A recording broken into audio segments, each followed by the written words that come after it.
what I was telling you just when the session was over is that um, later we are going to see how you can work on characterization. And we will give you some techniques and some ideas to help you shape your characters, okay, to make them meaningful for your stories. Okay, and Francisco, Andrea, Sofia. Okay, Lucia Caniaso, can you read the next one about dialogue? That is on page 44. Uh, dialogue. Dialogue is conversation, nothing more, nothing less, claims Kempton. Frankenwald adds that as you work with character, you let yourself become possessed by this person. So you abandon the automatic voice in your head, which shapes dialogue as you would speak it, and become the voice of this other person. Dialogue, then, are the conversations and snippets of speech that convey what the characters are saying to one another and also help to dramatize scenes. Okay, well, dialogue is an interesting element that you can take into account. It doesn't necessarily have to be present, but imagine that you have like a whole bunch of narrative and you include dialogue. You can break the line of progression of the story and you can alter the rhythm, and in that way makes the story, let's say, more appealing. Yes, because you are, for example, in one scene you are just describing and telling the events, and all of a sudden in a subsequent scene you include the conversation between two characters. So you break the rhythm of the story, and that and conversation is useful for that. Yes, because you are representing the actual conversation or exchanges between characters. Yes, of course, we don't have to abuse of dialogue. Okay, we can include it every now and then, especially when it is relevant. Okay, if the story can be told differently, we don't really need to use dialogue. There's no need to force it. Yeah. And remember that when we include dialogue, there are many things that are unsaid. And that's also telling, very telling, okay? What you say and what you don't say. So that's a powerful tool to take into account. Let's see. Sophia, can you read the next one, please? Yes. Setting. It is a physical environment in which the story takes place, including the general time frame. Your story, Rosa suggests, must have a setting rich enough to match the story you intend to tell. It must be believable and sufficiently described to be as real for your readers as the rooms they are sitting in when reading it. Furthermore, in some cases, the setting becomes a character itself. Okay. Um, the next one, which is time, is also connected to setting because setting includes both place and time. Yes, even if you write about an imaginary situation, okay, the setting should, to some extent, be believable, that the reader can in a way understand it. Even if you're talking about life in the future will be in some ways different from the life we are living now, but there will be some other things, some other aspects that we will in a way be able to understand and to relate to. Okay, if you make your setting completely unbelievable, unless the setting is a dream, and in dreams imaginary things can happen, but there should be this property of recognition. A reader should be able to recognize that the setting they see is something that they can grasp in a way. Okay, even if you write about something that is completely inexistent. Yeah. Okay, let's see who can read. Lucrecia, can you read the next one, the time? Yes.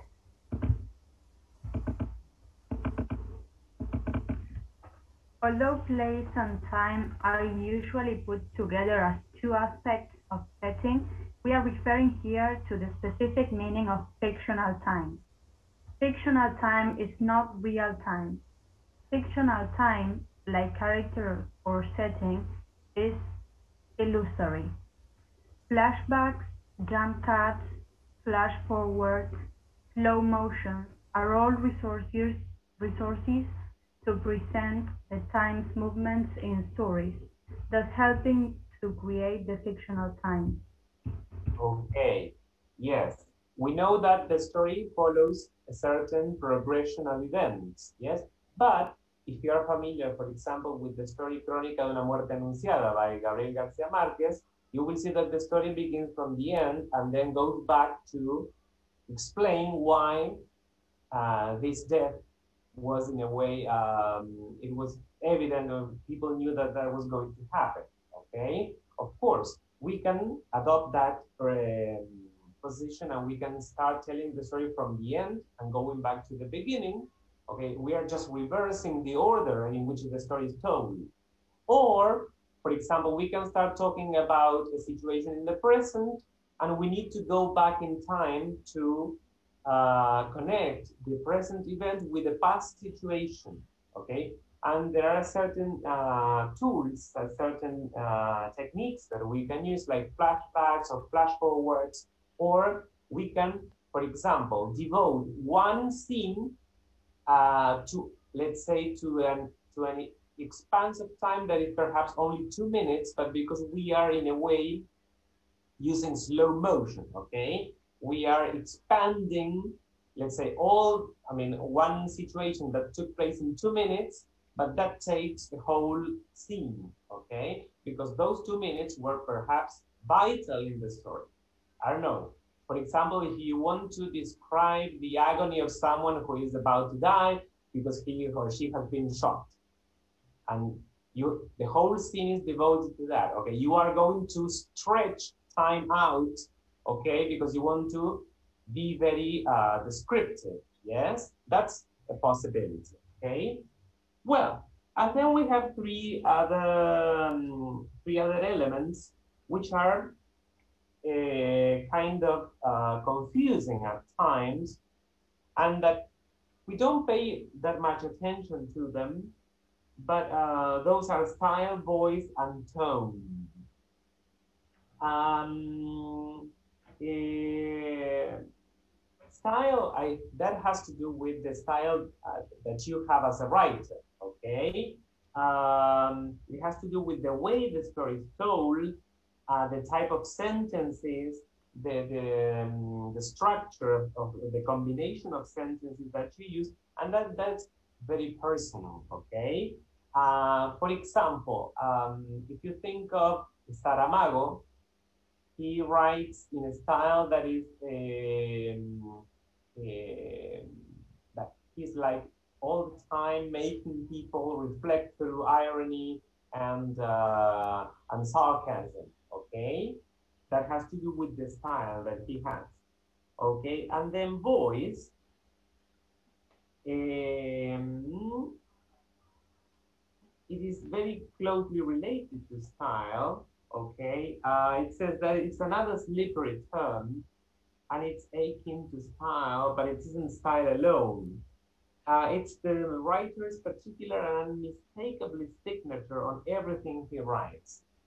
I don't know if this has happened to you, but when you read, for example, a piece of writing and you say, well, I think I know why this belongs to this writer. For example, if you read, I cannot remember, perhaps you can, if you read, for example, Gabriel Garcia Marquez, you find his style in all of his works, in all his novels, okay? Uh, this, this way of describing the setting and this, what's the name of his strategy? Imagismo, images, I don't remember the exact name, but he has a very particular way of writing, the way he describes the setting, family life and the culture of the towns that he describes. Okay, so that has to do with voice. Yeah, it is in a The way. Yes. teacher, sorry, in relation with Gabriel Garcia Marquez, could he have has like a turning point in the at the end of the stories? Because I read 12 cuentos peregrinos. Yeah. I don't know if you, well, and what I found in that book was that this turning point, como que, o sea, ese como cambio, o sea, que te esperas como otro final, in all the stories. You're right. Could it be the voice in that case? Well, that would be more like the style. Okay. Okay. Again, these two terms are rather confusing, and I think that there is some kind of overlap between them. Yeah. For example, I'm a big fan of Agatha Christie novels, and you see that all of them are more or less the same in the sense that you have a crime story, and until the very end, you don't know who is guilty of the crime or who committed the crime. Well, so and the pompous language and the very, let's say, formal style that has to do with the style and at the same time the voice of the writer. Yeah. The Agatha Christie chose two main characters to tell her stories. One is Miss Marple, and the other is Mr. Poirot. They are detective. Well, Miss Marple, she's not a detective, but Mr. Poirot was a Belgian detective, and the way they tell the story, I mean, that has to do with, I mean, you when you read the stories, you say, well, these stories are told from the perspective of a British person or someone from Britain because of the voice and the words and the language and the expression. Even if when the story is set somewhere in another part in Europe, you can see that. Okay. So for the writing of your own story, we are not going to focus on these elements because I don't know how familiar you are with your own style or with your own voice. Okay, perhaps we can the term tone can be identified more easily. Okay, the tone refers to the atmosphere and the mood we evoke when we write. Yes. Tone, for example, we can write a story with, let's say, a humorous tone. It can be ironic, okay. That has to do with the language and at the same time the attitude we have towards the story. Whether we are making fun of situations through our story, we are mocking events or other stories through our writing. Yes, and this can be applied to the whole story or to different parts within the same story. For example, in one scene, we may want to, let's say, to mock, let's say, a religious event, and we say, well, we are reflecting on the meaning and we are making fun of, let's say, a situation that is part of our tradition, let's say, but in another scene we become more serious and more reflective. I don't know. That's up to you. Okay.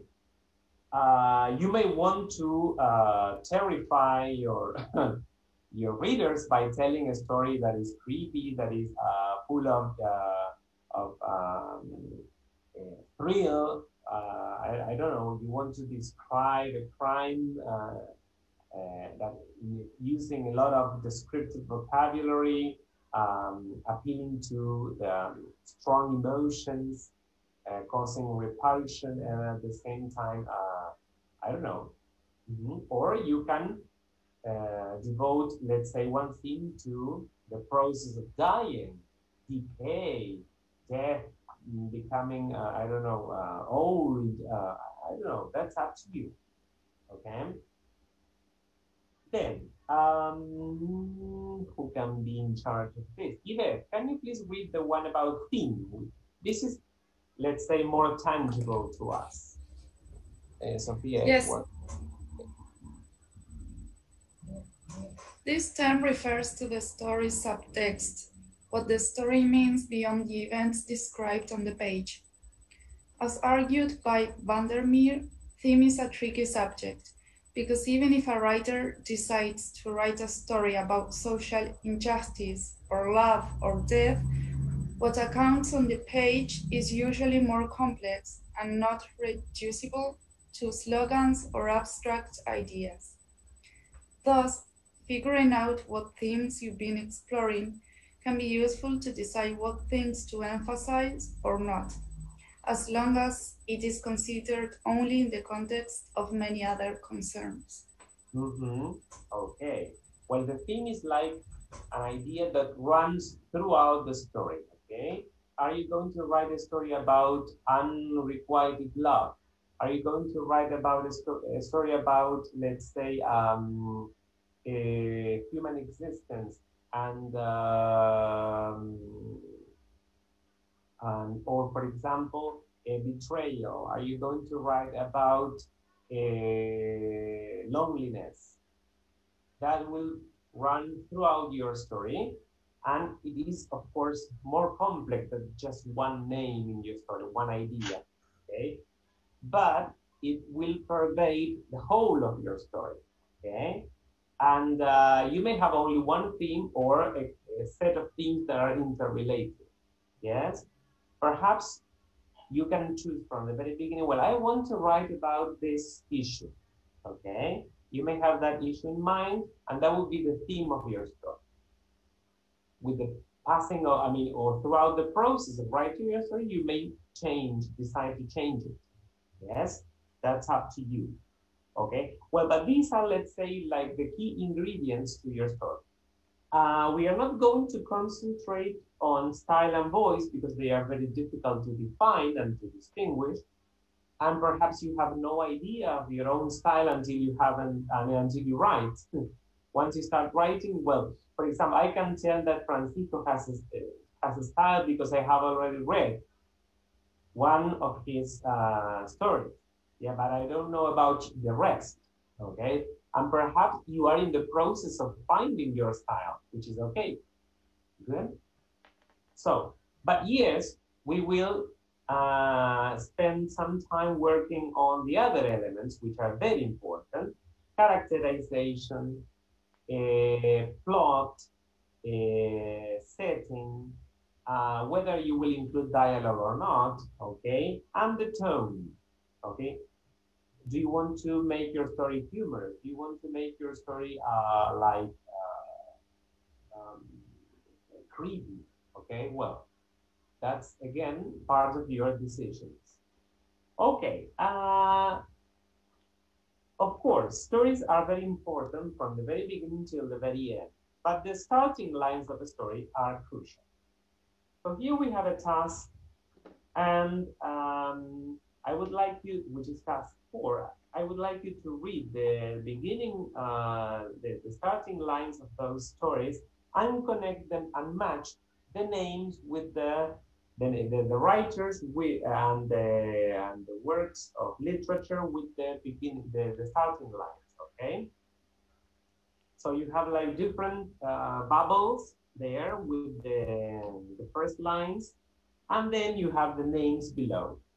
Quickly try to match them, and then we're going to discuss about the emotions that you evoke. Yeah, right from the beginning, we know what the stories, we have an idea of what the story is going to be about. Some of them are novels, yeah, but some others are short stories. So let's see if you can match them without checking them on the internet, okay? Perhaps you know some of them. So take some time to do task 4.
Once you're ready, you can show your thumb up and we check.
Are you ready, or less?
Okay.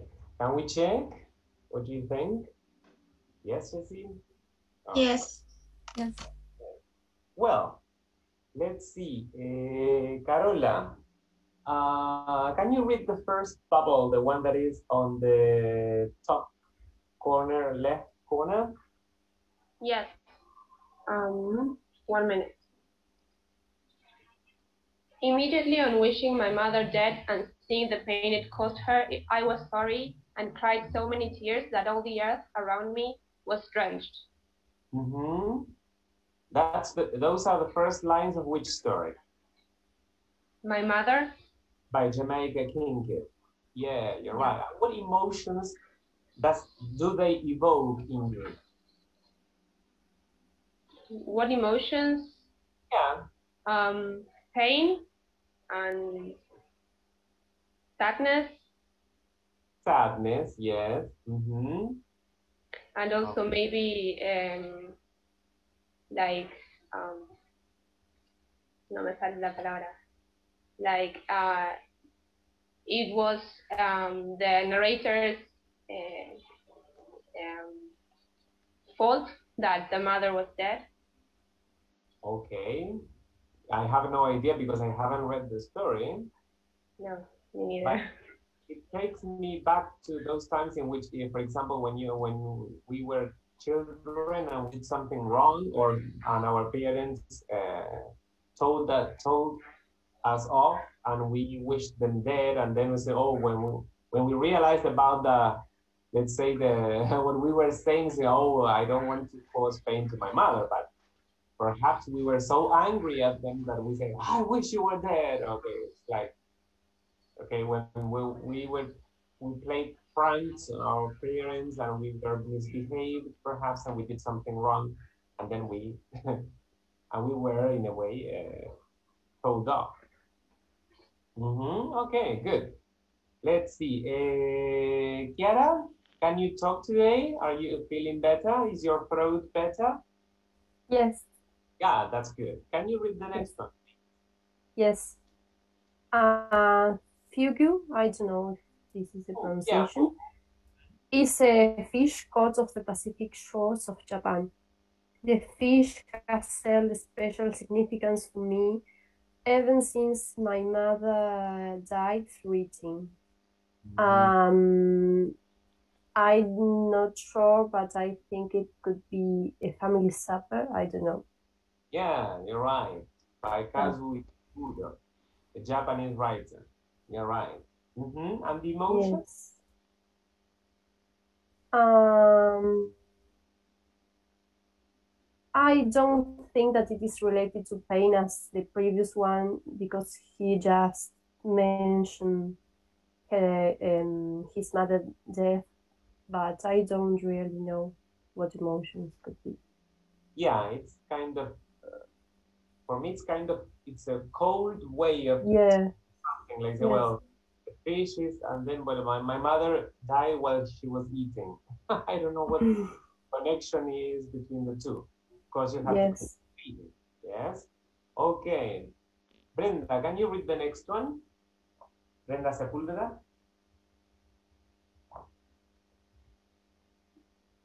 Yes. In a hole in the ground there lived a hobbit. Not a nasty, dirty, wet hole filled with the ends of worms and an oozy smell, nor a yet dry, bare, sandy hole with nothing in it to sit down on or to eat. It was a hobbit hole, and that means comfort. Well, the story is The Hobbit. The Hobbit. Yes. Okay, what did you feel when you read this? Mm, it's I deduced that, or I assumed that it was creating like expectation to the reader, Yeah. because I don't know, it was sometimes we have an image of a hobbit, and he was, or the writer wanted to make clear the characteristic of this particular hobbit. Okay. Yeah, this is created through negation. When you start writing by saying, well, this is not something or something is not like that, okay? It's a strategy that some writers use to, in a way, to say, well, if I want to define what the house of a hobbit or a hobbit's house is, I'm going to say what I'm going to begin by saying what it is not. So that's a good thing, a good starting point to create a special effect, okay? And that's perhaps what you were saying, that creating expectation. Mm-hmm. Very good. Yes, very good. Andrea, can you read the next one, please? Yes. When Miss Emily Grierson died, our whole town went to her funeral. Mm-hmm. And A rose for Emily. a rose for Emily. Yeah. Mm-hmm. Yeah. What are the feelings or the symbols that are presented in those lines? First of all, I think that the main character is very important for the short story because it has like a name, Emily Grierson. And I think that it represented the symbol to her town, perhaps.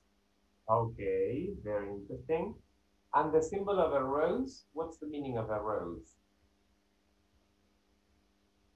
I don't remember. Once I read this story, but I don't remember now the symbol of the rose. Okay, okay. But perhaps it is connected to this idea of a funeral. Okay. Yes. A rose. Perhaps the love and affection that her town had towards her. Yeah, you're right. Very good, very good. Okay, and Sofia Rodriguez. You have to read a lot. The next one is very, very long. The next one is not, it was a pleasure to burn. It was a pleasure to burn. I was between Fahrenheit 451 and 1948. Okay. Which one do you think it is? 1948. 44. 1984. Not the other one. Fahrenheit. Fahrenheit, yes, Fahrenheit 451. Because that refers to the temperature at which books burn. It has to do with I thought the same as Sophie. Yes. Julieta, sorry? That I thought the same as Sophie. I thought that it was the one by George Orwell. Okay, yeah.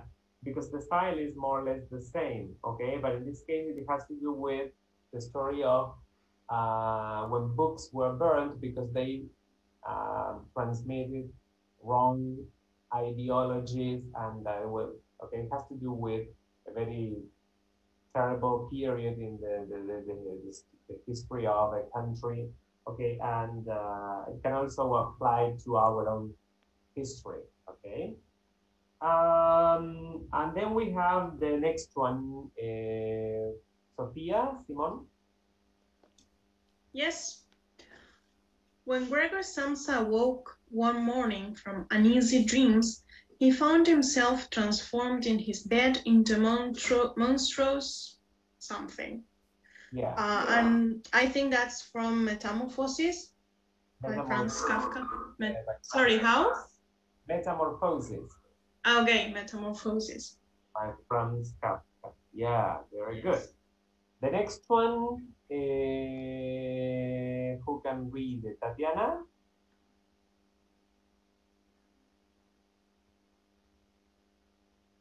Yes, it is a truth universally acknowledged that a single man in possession of a good fortune must be in want of a wife. Pride and Prejudice. Pride and Prejudice, yeah, that's very, very typical of Jane Austen. Okay, And the next two are, of course, many years later, as he faced the fires, what Colonel Aureliano Buendia was to remember the distance, that's 100 years of solitude. And the last one is 1984 by George Orwell. Okay? Okay, people, time is almost up. So